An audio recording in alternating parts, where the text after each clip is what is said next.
But Hold on a second. Where were your parents born? my parents was born in Sicily. I don't know exactly how old my mother was. She was very young. And she had 4 brothers that brought her up. Her mother and father passed away when she was very small. Pop came from a wealthy family. And when he came here in the United States, I think he landed in Hoboken. He had one cousin who was a doctor who taught him how to speak English. He learned to be a barber for his upkeep. And little by little, he bought apartment houses and single family and 2 family. He made a good buck. But when the Depression came, wiped him out. And Mom says, hey, we did it before, we'll do it again. And they did. What did your folks think about you being in the comic book business? Anything? Well, my mother she loved to see me draw. And I say that's where I got my talent from my mother. We were the best kids on the block, dressed. She'd make all our clothes, you know? And of course, when my 2 brothers quit medical school, they became detectives. Pop wouldn't talk to them for over a year. Because they were cops. Yeah. Who are the major influences in your artwork? The top-notch illustrators, the guys that I admire, were John Whitcomb. He drew these pretty gals, and he rendered them real nice, you know. And Albert Dawn, he was making a lot of money doing these commercials and stuff. He worked with colored inks. He was another guy I admired and would cut out a good illustration. Any cartoonists who are your big influences? Milton Caniff. At that time, he was doing Terry and the Pirates. I swiped Stanislaus, so I made him bigger and better looking from Terry and the Pirates at the time. He did Steve Canyon after he had the trouble with the syndicate, okay? But a nice guy. And the other guy was Hal Foster that did Prince Valiant. I love that guy. I thought he was fantastic because all the stuff you learned from his drawing, those were the 2 guys that influenced me. When did you start drawing? Way back in grammar school. I used to copy the funnies on Sunday. That's how I really started, really. As I grew a little older, I used to go up to the Fawcett Art School in Newark at the time. And then one of the grammar school teachers grabbed me and she told my folks that I had a lot of talent, you know. And I went to the art school on Saturday mornings, and after I finished grammar school, went to high school, they had 2 art teachers there, and I did a poster that I won a gold medal throughout the city of Newark, and there's plenty of high schools there. And of course, after that, I start drawing people's portraits. And for some reason or other, I had a good likeness of most of them, you know. And then I applied for a scholarship, and I won the scholarship to Pratt Institute. What year did you start at Pratt? 1936, and I graduated in 39. We were just coming out of a depression at the time, and I hit most of the publisher with my portfolio. They tell me how great my artwork was, but they wouldn't give me a script, you know. So one day I saw an ad in the paper for Old Man Fox at a publishing house where Joe Simon, they were looking for artists. I said, well, it's drawing. It's not what I wanted to do. I wanted to paint covers and do illustrations, you know, for the Slick magazine. I was not interested in comics. But Joe Simon, who was the art director of Fox Features, he hired me on the spot. And he said, why don't you do comics for us? I said, I don't know. I didn't go to Pratt to be a comic book artist. So, but anyway, when I went home, I called him up, and he said, come on in tomorrow morning. I did one called Blue Beetle. And Old Man Fox was an accountant for DC Comics. And they were on the 6th floor, we were up on the 12th floor, and every time the door in the elevator would open up, Old Man Fox would spit. He was a wheeler and dealer. They used to call him the king of the comics at the time. I understand he owed everybody and his brother. And he put out a soda called Cuba, Kooba, and was getting ready to compete with the men's magazine called Esquire, okay? But anyway, I only stood there maybe a couple of months when my old classmate of mine, Bob Powell, his real name was Stanislaus Pawlowski. He went under the name of Bob Powell. Called me up, he said, Chuck, the publisher over here likes your stuff. Why don't you come on over? I won't know for sure, he said, but I think he'll double your salary. And this is what I did. I went over there, and Busy Arnold, the publisher of Quality, he saw my stuff right on the spot. He gave me twice as much as I was getting over at Fox Features. And that's where I stayed with from the beginning. That was in 1941 till 1968 was the last one I did. Who else was at Fox? What other guys did you work with at Fox when you were there? Well, Fox Features, and of course DC bought Quality, so I worked for them for almost 10 years. Who else was at Fox when you were there? What other artists did you work with? Jack Kirby, supposedly king of comics. And of course, Joe Simon was a good artist too, that I remember anyway. Were they in the office with you? Yes, they were. Joe Simon was the art director, and I was his assistant at that time. But Al Harvey, who was the editor, came up one day and said, Chuck, you better start looking for a job. This guy is going to go to jail. Meaning Old Man Fox. But for some reason, I got along just fine with him. He gave me a whole case of liquor to take up to his apartment. And I, of course, took it up there, and who opens the door but this beautiful gal with just a slip-on. She offered me coffee, invited me in. I couldn't wait to get the hell out of there. But that's the kind of guy he was, you know. The funny thing about him, they were complaining that he was going to jail. As far as I know, he never got in trouble while I was there. Did you learn much from Joe Simon and Jack Kirby when they were there in terms of style? I could draw just as good as they or better. And you didn't have any problems in terms of setting up story and doing continuity or layouts? Not with them. They were running the show. Al Harvey, he had two strips of his own. He was very interested in Boy Scouts. He was honest. You know, that's what I liked about him. Most of those guys in the publishing business forget about it, you know? And he was the one that told me, Chuck, you better start looking for another job. This guy's going to wind up in jail, you know?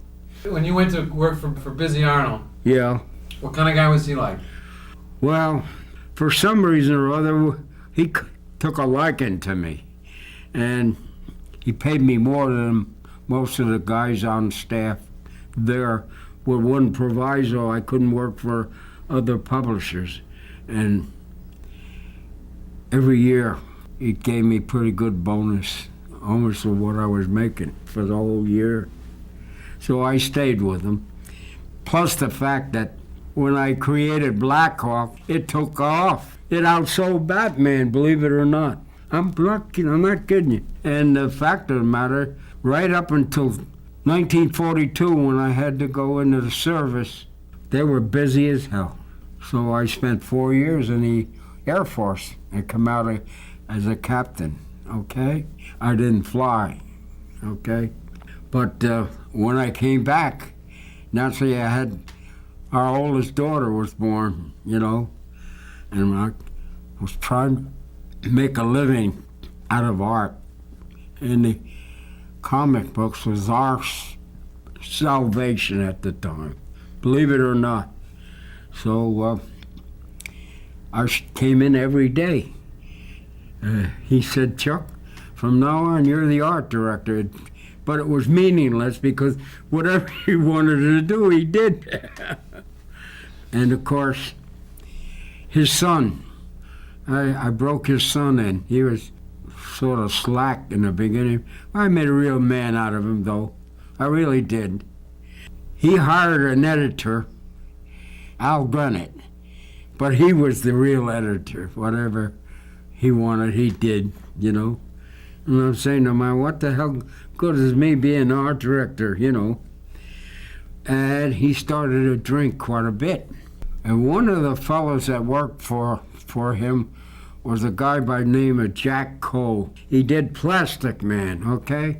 This guy went across the street with Busy Arnold, and both of them start learning how to drink, or were pretty good at that stuff. And then the next day, early in the morning, I get a call from the boss, Busy Arnold. He said, Chuck, Jack Cole committed suicide. This guy had a lot of talent, believe me when I tell you that. And when he come in, he wouldn't talk to anybody, but occasionally we went out to lunch, him and I, because we were both watercolors. After I got out of Pratt, my admirer was Creig Flessel, who was doing pulps for Blue Book and Argosy, and I forget the other one. I thought this guy was just fantastic, you know? And it wasn't until I started doing Blackhawk, I met him. He did work for DC near the end. And the last Blackhawk I did was 1968. I did most of all the covers, but when I went in service in 1942, a fella by the name of Crandall was just starting in the comic field. And I saw some of his stuff, and I thought, that's the guy you want to hire for Blackhawk. He was a better penciler than I was, but not a better inker. I was the guy that finished the stuff. But he worked for Busy for quite a while. I would think for about 8 months. Then the Air Force grabbed him. The only other guy that I remember was two of them. A fellow by the name of Al Bryan and guy that did Torchy that was banned in Boston. Bill Ward. Right. Both of them were graduates of Pratt, and that's why I took care of my alumni. Both good artists. Bill comes from Rutherford, New Jersey. You knew Lou Fine? Oh, that was my buddy. I'd say this, I'm not kidding you. He influenced everybody, including me. The guy was he went to Pratt, but he never graduated, and he, like me, wanted to be a good illustrator. And one day, he and Will Eisner had a fight, an argument, and Busy Arnold decided to move him upstairs in Tudor City above us. And he wouldn't go to lunch with everybody, but me. He held my arm because he had polio, couldn't walk very good. Finest artist you'd ever want to meet. And one day, I wasn't there when he quit. He got a good job with the Johnstone and Cushing, I think, he showed me some of his stuff when I came home on leave, you know. Fantastic. I really loved him, and I think he did me too, you know. And like I say, we would skip sometimes our lunch hour and go bowling. He'd grab a hold of my arm and we'd go down 42nd Street to the bowling alleys. Great guy, really. Well, Johnston and Cushing is where Creig Flessel ended up too. Really? Yeah. That's where he did a lot of his work in the 40s and the 50s. Well, wait a minute. Before I call it quits in a comic field, he did a lot of work for DC, Donafell and Leibowitz. And the other guy was Fred Gardenier. He did the Blue Tracer. He was a good friend of mine. When you went into the service, you were in the Army Air Corps. Yeah. What'd you do in the Air Corps? I did several things. I was the transportation officer, got reservations for all the officers and the enlisted men. And the fact that I could draw, naturally, we put out a newspaper publication, which I did most of the drawings on them. And most of the guys and my wife, we would have to take off on a Friday, get away from the. I had the gas coupon, and all my fellow officers, come on, Chuck, I only get about 10 miles on a gallon. Can't just, which I used to, because when you left the field, you had to turn whatever remaining gas coupons you had to turn them into the transportation office. And also got most of the people tires. Was at a transportation office, right? And like I say, when the weekend came, my wife and I, we just took off to get away from everybody. Boy, they wouldn't let me alone, and I tried to take care of most of the guys without getting myself in trouble, You created Blackhawk. How'd you end up doing that? Because every nationality is in there. What came to mind? Bob Powell, being a Polish guy and 100% Pole, he'd fight you. He was the one that called me when I was working with Fox Pictures to come on over. I brought my portfolio and they liked my stuff. I did the drawings first, and then Bob helped me write the first story. And that's how we had Stanislaus is Polish, okay? And at that time, if I remember correctly, I think Germany was marching into Poland. So I got him and Andre the Frenchman with the Maginot Line. And of course, they also were fighting Chop Chop, the little Chinaman. That's how I got them. And that's how I did the first Blackhawk series. Where'd you come up with the uniforms and the airplanes? Well, I swiped those from the Nazi, the boots and the pants. The top part I designed.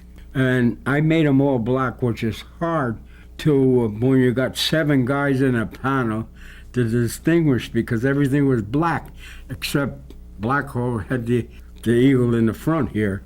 So I decided to make them blue, and it worked out just fine. Hey, where'd you come up with the plane? Plane was a Grumman two-engine job. It existed, by the way. Well, I always liked airplane, and being in the Air Force, when I come out, the Air Force magazine used to come to me.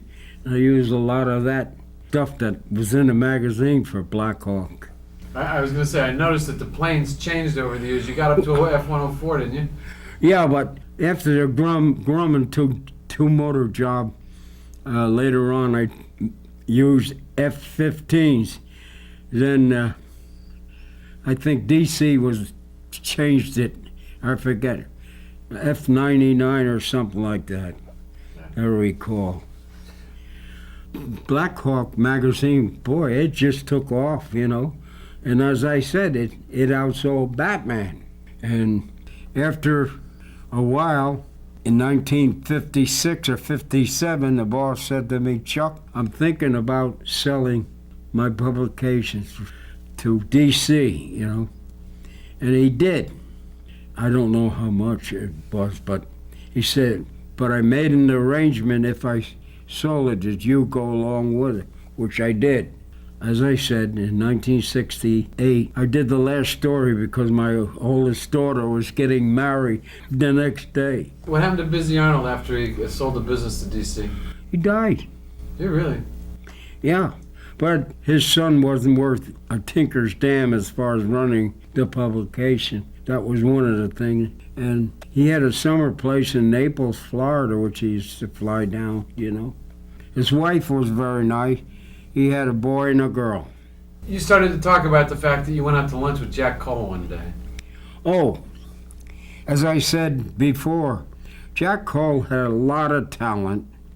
When he created Plastic Man, it was a good seller. It wasn't selling as good as Blackhawk, but between the two of them, Mr. Will Eisner was able to buy a building.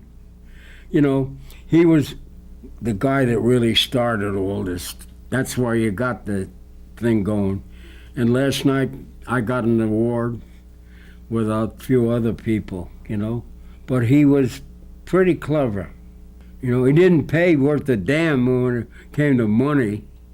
But as I said, he was a very smart guy.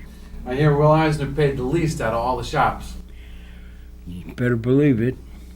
And his partner, Iger, went in the art business by himself, opened up an art studio.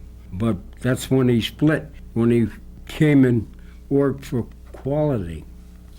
When you guys worked together in the studio, Yes. did you do your own artwork, your own pencils and inks, or did you change off, or did you? Well, with me, it was like starting at 9 o'clock and going home at 5. And did you do your own pencils and inks? Oh, I did not only did the penciling and inks, but in the beginning, I wrote most of the stories. Were there any artists who traded off? I mean, I know that Lou Fine, for example, did the Spirit for a while. Took off when he got the job with Johnstone and Cushing. That was it. We never saw him anymore, you know? And he was glad to leave the comics. He was a real born illustrator. Make no bones about that. Did you think that you were going to be in the illustration business? Well, I wanted to be in, but the slicks, not the pulps, you know. I did a couple of pulp stories, dry brush and stuff, because at that time, if I remember correctly, Mr. James was the art director, and they were getting ready to close Street and Smith, okay? He taught at Pratt. He taught at night most of the time, but anyway, he liked my stuff, and I did I think a sports cover for him, in black and white. That's how I really, before I even started doing comics, you know? And did you do any other features other than Blackhawk? Oh, yeah. Well, after Jack Cole died, I did most of the penciling and inking and the Plastic Man. I did all the covers. There was a big run on Romance magazine. I even did the covers for those, you know. I had to keep Busy Arnold happy because, you know, his competition, which was DC, and they were bigger than we were. You worked with Reed Crandall? Well, yeah, we got to be real good buddies, and he wasn't working at the time when I first met him. I drove him out to Montauk because his wife left him and moved him into New York. The bad part was that after working with me for umpteen years, he got messed up with a fellow by the name of Sid Green, who married a divorcee, and I didn't see him up until the time he died. You know? Wow. But he ended up going to work for EC for quite a while. He went to work for Bill Gaines, didn't he? Oh, after he left Quality? Yeah. You may be right. He never came into the office to say, hey, Chuck, let's go to lunch or let's have a drink, because that was his downfall. The fact that after he moved to New York, he had a habit, he liked martinis. Yeah, and his drawing got worse and worse as he drank more and more. You better believe it. I mean, Quality had some of the best artists in the business. They had you and Will Eisner and Lou Fine and Reed Crandall and... Yeah, you're right, 100% right. And when some of those artists, like the guy that does Prince Valiant, Hal Foster, I gave him one or two jobs, but he wasn't doing Prince Valiant then. He was just another guy looking for work. And who was it? The other fella. I did several. They become big shots in the publishing business, you know? But I always treated everybody fair. As a matter of fact, I thought I was a softie. And of course, I blame Busy Arnold. Come along Christmas time, we were up on 44th Street. He gave the elevator operators $300 a piece on Christmas, for Christmas. And I counted 6 of those elevator operators in the building. Okay? But that's the kind of guy he was, you know? What was he like physically? Big guy? No, small guy. About your size. Little old-fashioned in some of the way. He used to wear his hat with the rim down in the front and the back, you know. And he liked me because I tell him things that most of the guys would be afraid to tell him. What's your favorite memory of the comic book business? I can't think of one or two things but they were enjoyable years in quality while he was alive there. As I said, he took pretty good care of me every year. And of course, he was making a lot of money because when he first started, he was partners with the Cole brothers. They published Parade and a few other magazines. They had a lot of loot. How was in your relationship with Will Eisner? Did it change when you first started it? Oh yeah, when he worked for Quality, he got part owner of Military and all the top-notch books that I think were 3 or 4 that he was part owner with Busy Arnold. That's why he stayed with Busy Arnold. He wound up, I think, in Maryland somewhere, which I was glad because I was ready to pop the hell out of him, really work him over. And I come from a neighborhood in the city of Newark where you had to fight otherwise, or you went home and said so-and-so hit me. You get another beating from the old man. But the thing that helped him quite a bit is when Will Eisner syndicated the Spirit that he was doing, Bob Powell wound up doing Mr. Missy. It was a Sunday supplement that came out once a week on Sunday. That helped him quite a bit. And the other guy who was doing Lady Luck, it was a Spirit Mystic, and Lady Luck was an old classmate of mine by the name of Charlie Mazoujian. Make no bones about it. You could say what you want about Will Eisner being cheap, but he had talent like you wouldn't believe. He's no dummy. And he has a great eye. He knows how to pick good stuff, too. You're right. Who are you closest to of the people you work with as artists? Who are you closest to? Crandall was one, and Bill Ward was the other, and another fellow by the name of Al Bryan who had a breakdown. He was doing Doll Man. He was from Pennsylvania. I haven't seen him for a long time. But like I said, I took care of some of the boys that graduated from Pratt. How many people worked in the shop, and how many people worked as? Well, most of them were freelance people. Me, the editor, Busy Arnold's son, secretary. That was it.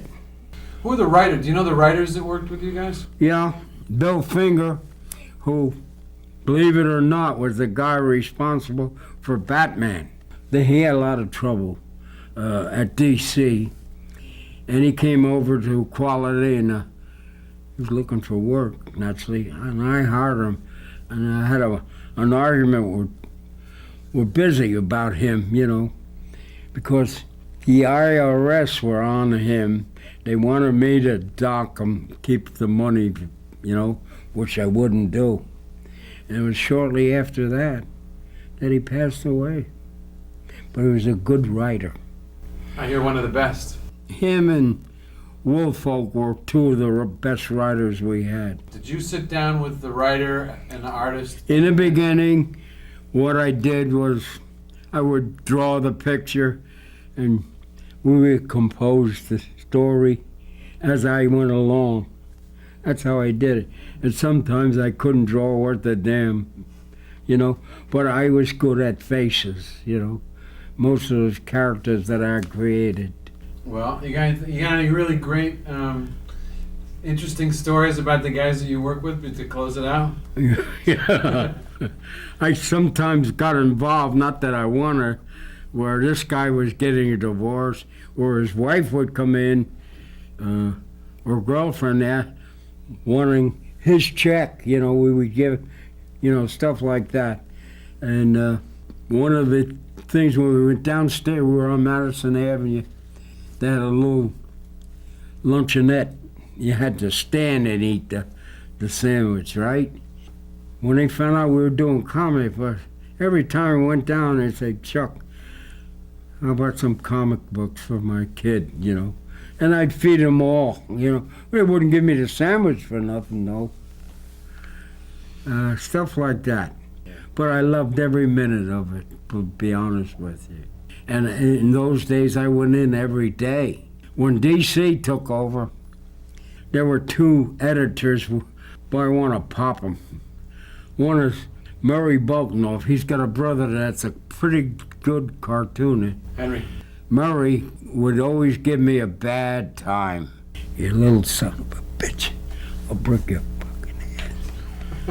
So I used to send her in with the story, to finish story before. I couldn't stand the guy. I honestly couldn't stand. And the other guy was Jack Schiff. Nobody liked him. Kasdan was okay. Hear me? I liked. But this little son of a he really got to me, I'll be honest with you. Did you decide it was time to go and do something else? Yeah, I had my belly full of comics. I figured, well, if I want to do it, I could always come back to the office and ask for a script, and that was it. When I took the exam to become a professional planner, I never dreamed that I would pass, to be honest with you, because most of the guys down at Rutgers, they had taken it 2 or 3 times before they passed, plus the fact that I had to go back to college when I got that job, you know.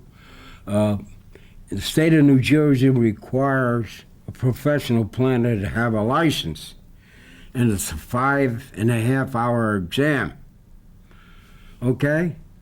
And like I say, I was lucky. So I did that for 20 years and enjoyed every bit of it. A builder would come in and I said, you got to give us 20 feet. He said, like hell I will. You pay for it? I said, no, you're going to dedicate. He'd take us to court. We always win because we had a master plan, not only for the whole county, but for like a master plan for transportation. The streets were 30, we made them 60, you know, stuff like that. What do you think about this convention and the fact that all these people are interested in comic books again? I mean, well, I think it's great. I really do. And not only that, I think a lot of guys learned how to draw doing comics. I bought a Bob Powell page yesterday. No kidding. He does really great stuff. He wasn't as good as me, though.